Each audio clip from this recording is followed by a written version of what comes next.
So welcome students in Ritika mathematics class. I hope you all are fit and fine. So let's start today topic, and today topic is greatest integer function.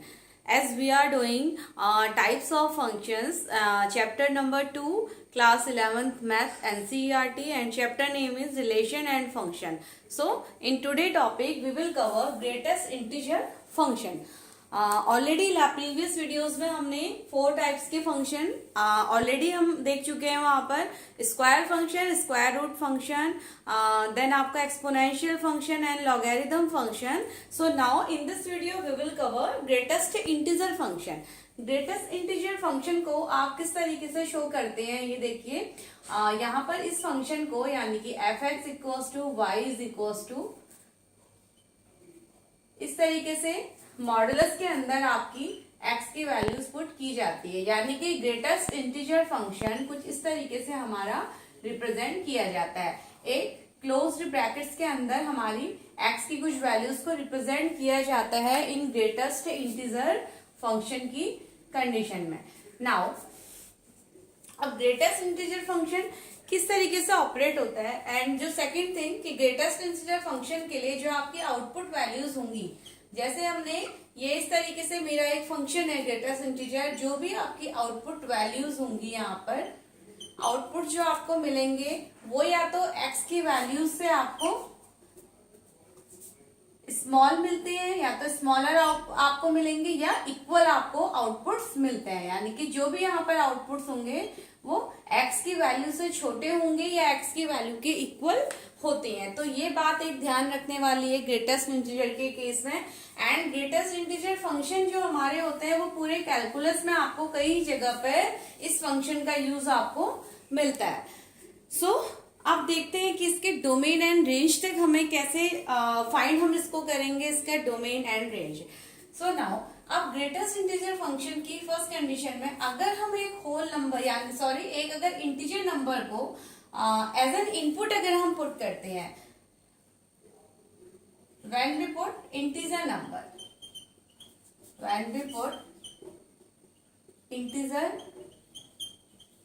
number as an input, देखिए क्या होता है. अगर हम एक integer number को एक input में की फॉर्म में अगर इंटीजर को रखते हैं, जैसे मैंने यहाँ पर 2 रखा, तो मुझे आउटपुट में यहाँ पर 2 मिलता है. यानी कि सेम नंबर रिपीट होके हमें आउटपुट मिलता है. अगर यहाँ पर 5 रखा जाता है तो यहाँ पर मेरा आंसर क्या हो जाएगा, मुझे आउटपुट 5 मिलता है. इंटीजर्स हैं सो हम यहाँ पर निगेटिव वैल्यूज को भी पुट कर सकते हैं. लाइक मैंने -3 पुट किया तो मेरा आंसर यहाँ पर आउटपुट भी -3 मिलता है. देन अगर हम यहाँ पर 0 को पुट करते हैं देन आउटपुट विल बी 0. अगर यहाँ पर कुछ भी आप माइनस नंबर -5 अगर आप पुट करते हैं तो आउटपुट विल बी -5. तो ग्रेटेस्ट इंटीजर फंक्शन अगर हमें इंटीजर नंबर को यानी कि पॉजिटिव, निगेटिव एंड 0 किसी भी नंबर को यहाँ पर पुट करते हैं तो सेम नंबर हमें आउटपुट में मिलता है. नाउ सेकंड कंडीशन होती है कि अगर हमारा नंबर एक इंटीजर ना होके कुछ अगर डेसिमल्स में हमारे नंबर है, तो देखिए वो किस तरीके से आउटपुट देते हैं. जैसे आपका एक नंबर यहाँ पर लेट 2.1 है. अब 2.1 की कंडीशन में आप ये समझ सकते हैं हम सबसे स्मॉलेस्ट नंबर को यहाँ पर लेते हैं, या आप इस तरीके से कह सकते हैं 2.1. अगर मैं यहाँ पर एक 0 से चलिए हम चलना स्टार्ट करते हैं, तो 0 देन 1 देन 2 और नेक्स्ट हमारा आता है 2.1. तो इस कंडीशन में अगर मेरा जो सबसे यानी कि इसके प्रीवियस नंबर में जो सबसे ग्रेटेस्ट नंबर होगा वही हमारा क्या हो जाता है, यहाँ पर आउटपुट होता है. तो 2.1 की कंडीशन में 2 हमारा आउटपुट होगा. ऐसे ही अगर आप यहाँ पर 3.9 लेट हमारा इनपुट यहाँ पर 3.9 है, तो 3.9 के लिए अगर मैं 0 से आगे बढ़ते हैं तो 0 1 2 3 एंड देन हमें 3.9 मिलता है. तो इस कंडीशन में सबसे इन नंबर्स को अगर हम देखेंगे तो सबसे ग्रेटेस्ट हमारा 3 है, तो सबसे ग्रेटेस्ट 3 है तो हमारा आंसर यहाँ पर आउटपुट हमें 3 मिलता है. ऐसी इसी कंडीशन में अगर हमारे निगेटिव नंबर यहाँ पर होते हैं, लेट नंबर इज माना हमने यहाँ पर 2.8 माइनस का 2.8 हमने लिया है। तो -2.8 का मतलब अगर मैं यहाँ से कुछ इंटीजर यानी कि नंबर्स पे वैल्यूज देखूंगी तो -2.8 यानी कि जैसे -5, -4, -3, -2 कुछ इस तरीके से, और फिर हमें वैल्यू मिलेगी यहाँ पर -2.8। तो इस कंडीशन में सबसे ग्रेटेस्ट इंटीजर फंक्शन हमारा -2 होता है। तो इस कंडीशन में हमारा जो वैल्यू आएगी वो हमारी -2 आती है। दैट मीन्स -2 को अगर हम नंबर लाइन पे देखेंगे तो हम कुछ इस तरीके से पढ़ेंगे, यानी कि -5 से अगर मैंने लेना स्टार्ट किया है नंबर लाइन पे नंबरिंग को, तो -5, -4, -3, -2 एंड -2 के बाद हमें -2.8 मिलेगा। तो इस कंडीशन में इन सभी में जो सबसे ग्रेटेस्ट है वो हमारा -2 होता है। तो यहाँ पर हमें -2 मिलेगा। इसी तरीके से अगर आप कोई भी वैल्यू आप यहाँ पर -5.3 आप रखते हैं तो -5.3 के लिए, यानी कि इसके कुछ और प्रीवियस नंबर को चेक कर लेते हैं।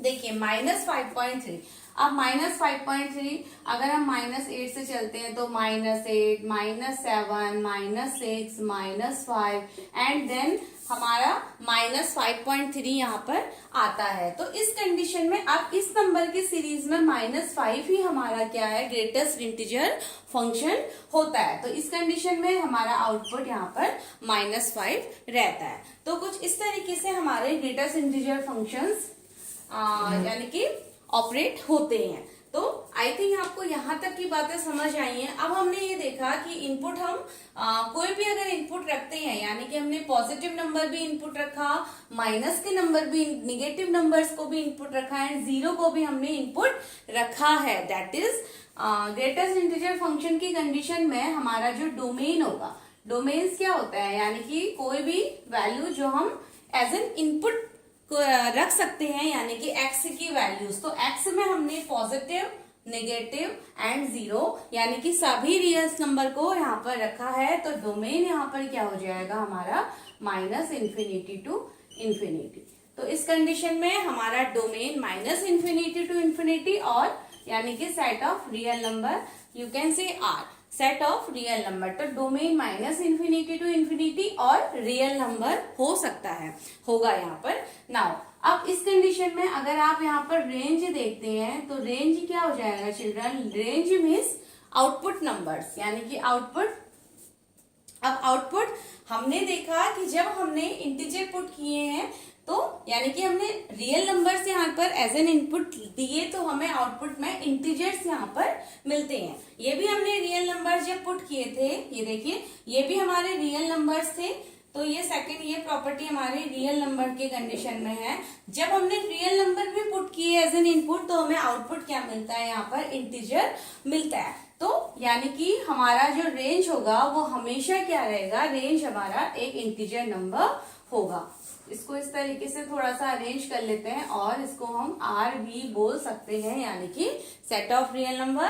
एंड रेंज इस कंडीशन में हमारी होती है एनी इंटीजर नंबर, यानी कि तो ग्रेटेस्ट इंटीजर फंक्शन की ये बहुत इंटरेस्टिंग बातें हैं कि जब हम डोमेन यानी कि हमें रियल नंबर यहाँ पर पुट किया जा सकता है एंड आउटपुट यानी कि हमें इंटीजर यहाँ पर मिलते हैं। तो आई होप यहाँ तक आपको समझ आया होगा। तो अब इसके हम graphical representation of greatest integer function को थोड़ा सा समझते हैं कि इसका ग्राफिकल रिप्रेजेंटेशन किस तरीके का होता है। तो अब देखिए, नाउ ग्राफिकल रिप्रेजेंटेशन, ग्राफिकल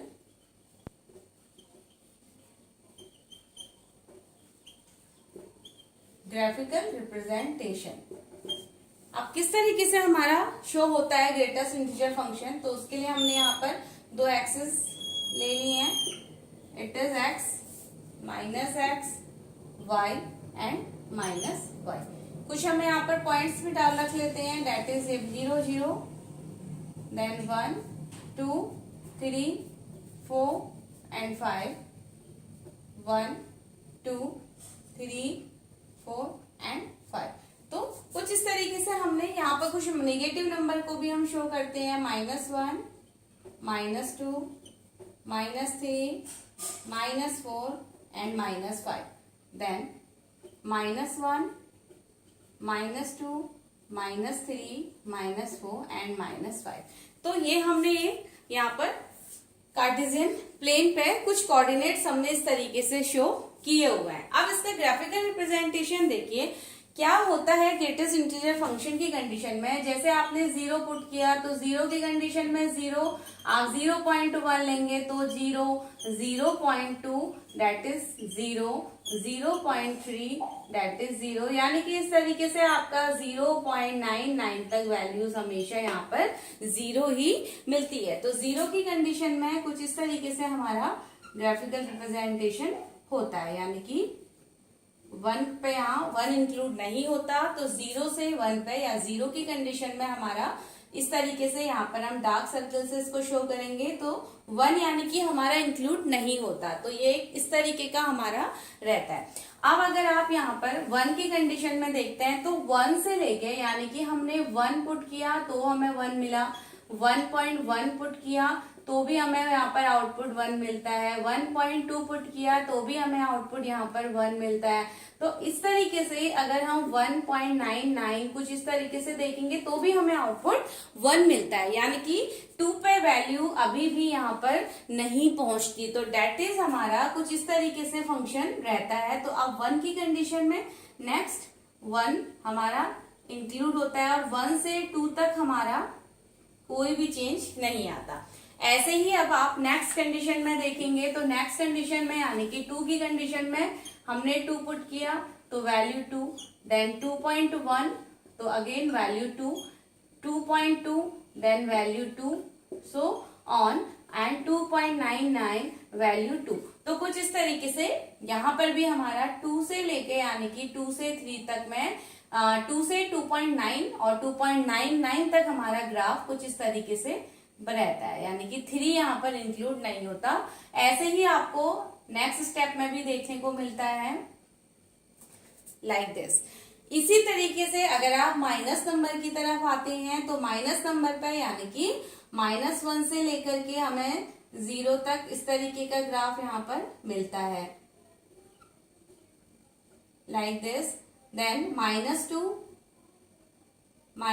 से एंड देन -1, देन -3 से -3 इंक्लूड होगा तो -2 की वैल्यू नहीं इंक्लूड होती। देन ऐसे यानी कि आपको एक स्टेप वाइज हमें यहाँ पर ग्राफ मिलता है। Look at this. तो इस तरीके का एक बहुत प्यारा सा ग्राफ हमें ग्रेटेस्ट इंटीजर फंक्शन की कंडीशन में देखने को मिलता है। तो यानी कि ये एक स्टेप की तरीके से स्टेप की तरह दिखने वाला ग्राफ है, तो इसीलिए हम ग्रेटेस्ट इंटीजर फंक्शन को स्टेप वाइज फंक्शन भी बोला जाता है। इसको स्टेप वाइज फंक्शन और फ्लोर फंक्शन भी इसको बोला जाता है, step wise function and floor function. तो ग्रेटेस्ट इंटीजर फंक्शन को स्टेप वाइज फंक्शन और फ्लोर फंक्शन भी हम बोलते हैं। तो आई होप चिल्ड्रन कि यहाँ तक आपको ग्रेटेस्ट इंटीजर फंक्शन के बारे में सभी बातें समझ में आई होंगी। So please pause the video and to note it down.